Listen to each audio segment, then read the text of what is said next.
It says Malachi 1:1, the burden of the word of the Lord to Israel by Malachi. I have loved you, saith the Lord, yet ye say, wherein hast thou loved us? Was not Esau Jacob's brother, saith the Lord? Yet I loved Jacob, and I hated Esau. Right, now who's Esau? Here it is, just talking about some God that God hates. That's pretty important.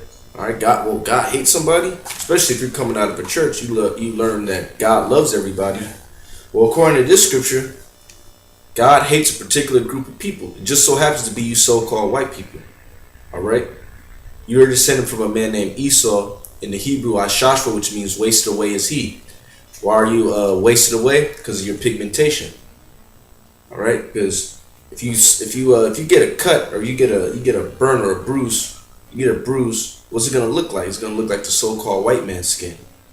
That's what's wasted away on him. He has no pigmentation. That's why there's a term called people of color. And who's excluded from that? So-called white man. Alright? He has leprosy, which is a curse according to the scriptures. Alright, keep going. It says, and I hated Esau, and laid his mountains and his heritage waste. Right, the mountains represent nations. Alright, his rulership. Alright, keep going.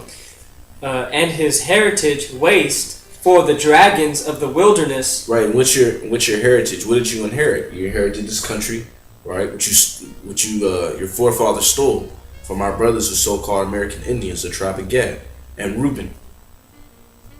All right, keep going.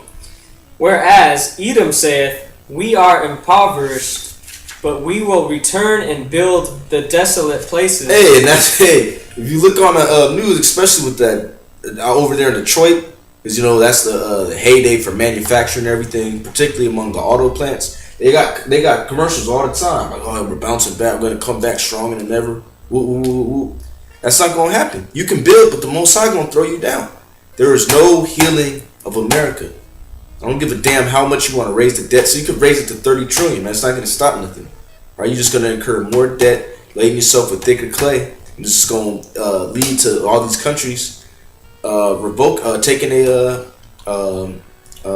their money back, calling in the debt, which again ultimately is ran by the Rothschilds, but ultimately is ran by Yahweh Shimei Shah, all right? Because he's got a hit out for every last one of you Edomites, all right?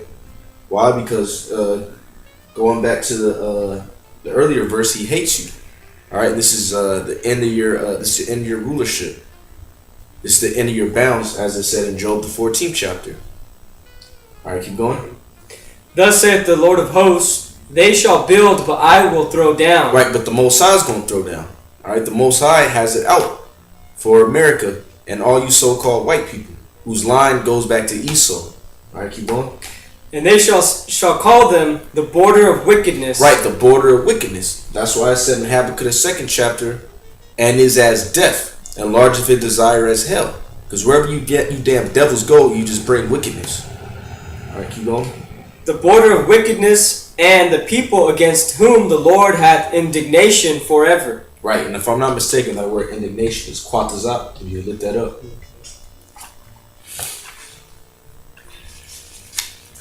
I'm trying to find that story.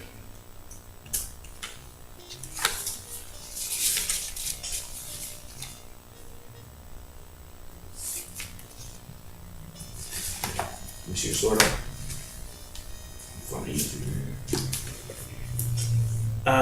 It's Za'ayim. Okay. Za'ayim, and that's for indignation. Mm-hmm. To denounce, express indignation, be indignant, be angrily indignant, be defiant, to be abhorrent, to curse. Wait, you can't abhor an Edomite though. Wait a second, it said that thou shalt not abhor an Edomite, but the Most High abhors him. Was the Most High being double-minded? Yeah, that's why Uncle Tom Jake's out there to get it. You need to get the Most High's indignation as well. Hey, good, that's right. For, sticking up for Esau. Yep. when it's his time to go down. But here it is, you have some of our people that want to help out Esau and keep him in rulership over them. It says to curse, to show anger, abominable, defy,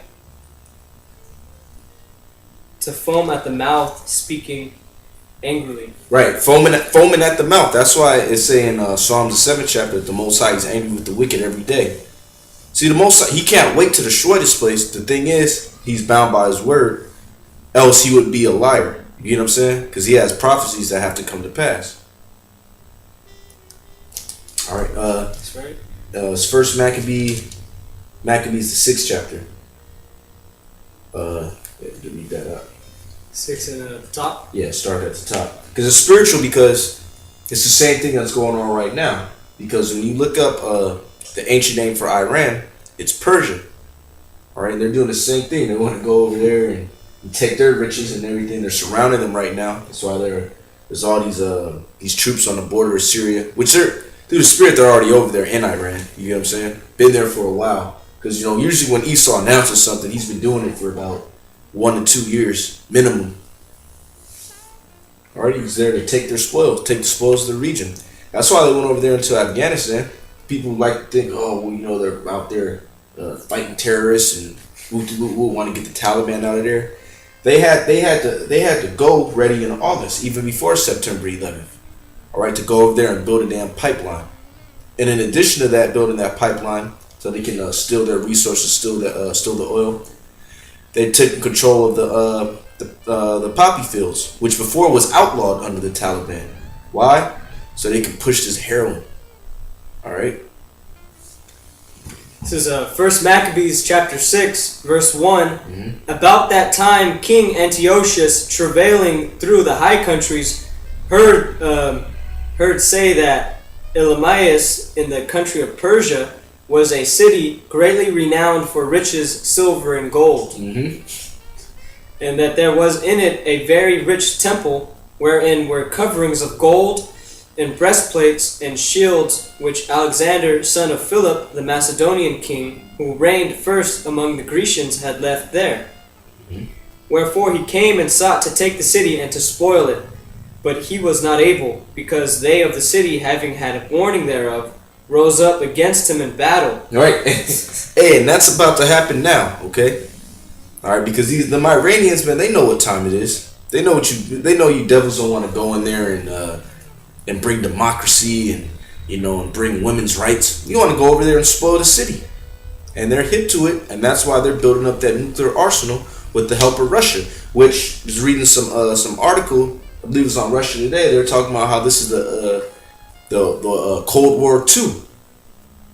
All right, because you got different acts. Them Russians, they won't let these devils over here adopt their children, and then the America passes this bill, and then the Russians, they passed that bill in retaliation. I forget what the bill was that America had passed, but it was counter to Russia.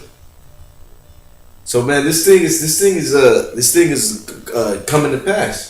Because for a while, people were like, oh, you guys are crazy. Russia gets along with America now. They just have the START Treaty to reduce the nuclear weapons. But now, in Russian news, they're talking about how it's the Cold War II. And what happened in the original Cold War? It was a war over the sphere of influence that each so-called superpower would have. And you see that right now.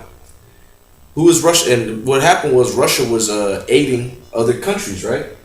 Mainly Northern Kingdom, all right, whether it be Cuba and all these so-called communist countries.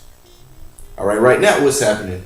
You got guys like Chavez. They're meeting with guys from Iran and guys from Russia. All right, it's the same thing, man. You got the BRIC going on. Yep, Brazil, Russia, India, and China. Which back in the day, Russia and China, they were cooperating back in the times of Mao Zedong. So man, this thing is coming back. You got Putin. He's vowed to make a Russian Federation because they're seeing the downfall of the Eurozone, which Europe's totally just messed up. And again, we can't say it enough. It's all going to culminate in World War III and America being destroyed by nuclear missiles by way of everyone that has missiles pertaining to Jeremiah, the 50th chapter. Yep. All right, keep going. It says, 1 Maccabees 6:4, rose up against him in battle, so he fled and departed thence with great heaviness and returned to Babylon. Right. But yeah, so you're gonna try to come back here. This place is gonna be destroyed though. You can't that's the difference. See, all you troops, you're gonna die over there, man. Y'all ain't coming back over here. They tell you that. So you might want to think, well shit man, maybe we can get out of here. No, the Most High set you up to die over there, right? That's right. Alright, you get Jeremiah 51:11. And then we'll just leave off on that. The spirit kind of switched up. It says, Jeremiah 51:11, make bright the arrows, gather the shields. The Lord hath raised up the spirit of the kings of the Medes. Right. We talk about them Russians. All right. And we might have to go into that actually. Matter of fact, if you look up the article, you go on Russia Today. It should be one of the recent articles, or look up Russia Today, Cold War II, and then look up the Russian Federation. All right, because in the midst of all this internal turmoil that America is experiencing, there's external threats as well, mainly Russia. All right, while you guys are divided amongst yourself, man, you got nations plotting on you, man. But you so zeroed in on what's going on here, you can't even keep up with all of the different problems. It's calamity upon calamity. You find something? Yeah. All right, yeah. This is RT. The title is U.S. Russia plunging into new Cold War. Hey, there you go. It came out It was published December 29th, 2012. Yep. It says tit for tat moves between Russia and the U.S. are plunging the two nations into a new Cold War, says Russian expert Stephen Cohen. A rat. Yep. The so-called Jew. All right. You want? It says Washington's longtime policy towards Moscow is to blame for the growing tensions. Growing tensions. And this is just a few days ago. All right. So coming into 2013, there's growing tensions with Russia. All right. Oh, I guess that wasn't on the New Year's resolution. All right. to make peace. The Russians didn't have that in their mind. Keep going. It says the reset in relations between the U.S. and Russia is dead, as the Obama administration has never truly cooperated with Moscow, instead pushing the same policy Washington has been imposing on Russia for the past 20 years. Mm-hmm. Stephen F. Cohen, professor of Russian Studies and History at New York University and Princeton University, told RT that policy is advancing NATO toward Russia's borders. Mm-hmm. Yep. Building missile defense on Russia's borders, interfering in Russia's internal politics. Mm-hmm. It says right here, RT, after the U.S. Senate passed the controversial Magnitsky Bill, Russia accused Washington of engaging in Cold War tactics. Right. Now, can you look up that Magnitsky Bill? Because I forgot what exactly that entailed. So just go to, just Google that and go to Wikipedia on it.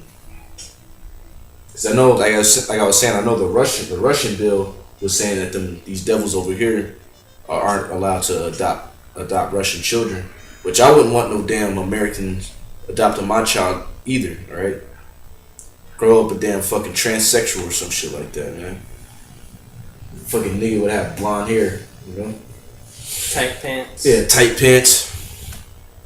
So the Magnitsky Bill, this is from Wikipedia, is a bipartisan bill which was passed by the U.S. Congress in November to December 2012. The bill was signed into law by President Barack Obama on December 14th, 2012. Mm-hmm. It says in 2009, lawyers